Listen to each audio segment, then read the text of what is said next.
चीन के सूबे जियांगशी में वाक़े लिंगशन पहाड़ी के सयाहती मुकाम पर लिफ्ट का मंसूबा आवाम की तवज्जो का मरकज बन गया।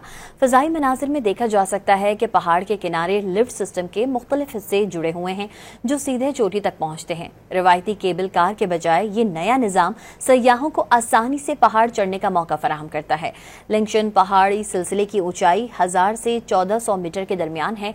सयाहों के लिए तामीर शुदा ये लिफ्ट चीन में नहीं, इससे कबल भी माहिर इंजीनियर्स ने चीनी शहर यांगजियाजी में वाक़े 1070 फुट बुलंद पहाड़ पर लिफ्ट नस्ब कर दी थी, जिसमें सवार होने के बाद सिर्फ 2 मिनट के अंदर पहाड़ की चोटी पर पहुंचा जा सकता है। पहाड़ में नस्ब लोहे के मजबूत पायों से जुड़ी शीशे की इस लिफ्ट में एक वक्त में 48 अफराद सवार हो सकते हैं, जो न सिर्फ इस दिलकश वादी के कुदरती हुस्न से लुत्फअंदोज होते हैं बल्कि बुलंद पहाड़ के अनोखे सफर के मजे भी ले सकते हैं। वाज़ेह रहे कि ड्रैगन स्काई नामी ये लिफ्ट दुनिया की बुलंद तरीन आउटडोर लिफ्ट है, जो 2002 में $19 मिलियन की लागत से तामीर की गई थी।